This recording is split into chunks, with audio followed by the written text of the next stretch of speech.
খুনি হাসিনার দ্রুত বিচার করবেন, তারপরে আপনার নির্বাচনের কথা বলবেন। বাংলাদেশের মানুষ যেন তাকে ফিরিয়ে এনে তার বিচার করে, তার ফাঁসি দেয়। খুনি হাসিনাকে দেশে ফিরিয়ে এনে তার বিচার কার্যক্রম পরিচালনা করুন। আমি সরাসরি বলে দিতে চাই, যাদের রক্তের উপর দাঁড়িয়ে আজকে এই যে স্বাধীন হয়েছে, যাদের রক্তের দাগ এখনো শুকিয়ে নাই, তাদের এখনো চিকিৎসার অভাবে মারা যাচ্ছে এবং তাদেরকে এখনো যারা আওয়ামী লীগের নিষিদ্ধ না করে পুনর্বাসনের চেষ্টা করছে, তাদের উদ্দেশ্যে আমি বলতে চাই, আপনারা অতি দ্রুত খুনি হাসিনাকে দেশে ফিরিয়ে এনে তার বিচার কার্যক্রম পরিচালনা করুন, নতুবা আমাদের ছাত্র সমাজ তা কখনো মেনে নিবে না।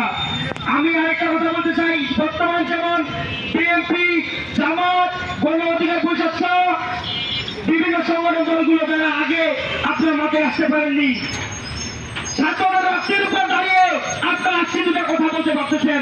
দীর্ঘ 17 বছর পর আপনারা কোনো কথা বলতে পারেননি। আজকে শুধু আপনারা বিচার কার্যক্রম না বিচার করে শুধু নির্বাচনের জন্য পাগল হয়ে গেছেন। আমি বলতে চাই, আগে আপনারা সংস্কার করবেন এবং খুনি হাসিনার দ্রুত বিচার করবেন, তারপরে আপনার নির্বাচনের কথা বলবেন। 7 মাস চলে যাচ্ছে, ওনারা শহীদ হয়েছেন, দেশ স্বাধীন হয়েছে ঠিকই, কিন্তু দেশে এখনো কোনো বিচার পাইনি আমরা। আওয়ামী লীগের যে আমাদের সংসার নষ্ট করে আমার স্বামীকে হত্যা করে পালিয়ে দেশ থেকে চলে গেছে, এখন সে অনায়াসে আরামে ভারতে আরামে আছে, কিন্তু ওনারা যদি আমাদের বন্ধু হয়ে থাকে তাহলে ওনাদের ওই শেখ হাসিনাকে যেন ওই দেশ থেকে তাড়িয়ে দিয়ে বাংলাদেশে ফিরিয়ে দেয়, আর বাংলাদেশের মানুষ যেন তাকে ফিরিয়ে এনে তার বিচার করে, তার ফাঁসি দেয়। ওনার জন্য আমরা আজকে রাস্তায় দাঁড়িয়ে আছি। আজকে আমাদের এইখানে দাঁড়িয়ে স্বাধীন হত্যার জন্য বিচার চাইতে হইতেছে। আমি কোনোদিন রাস্তায় বের হইনি, আজকে আমাদের রাস্তায় নামিয়ে দিয়েছে। আমরা ওনার বিচার চাই। উনি ওইখানে কিভাবে হারাবেছে আমাদেরকে রাস্তায় নামিয়ে দিয়ে। আওয়ামী লীগ ছাড়াই যদি চলতে পারো চলবে, না হলে আমরা যেভাবে পারি সেভাবে দেশ চালাবো ইনশাল্লাহ। কিন্তু আওয়ামী লীগ যারা এই দেশে আর কোনো না আসে, আওয়ামী লীগ নামে যেন কিছুই না থাকে, আওয়ামী লীগকে আমরা নিষিদ্ধ করতে চাই।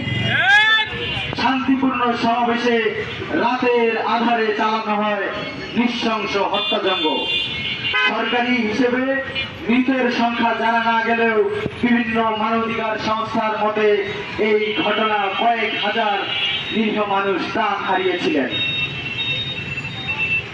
তারপর পিলখানা হত্যাকাণ্ড 2009 সালের 25 ও 26 ফেব্রুয়ারি পিলখানায় বিডিআর বর্তমানে বিজিবির সদর দপ্তরে এক নৃশংস হত্যাকাণ্ড সংঘটিত।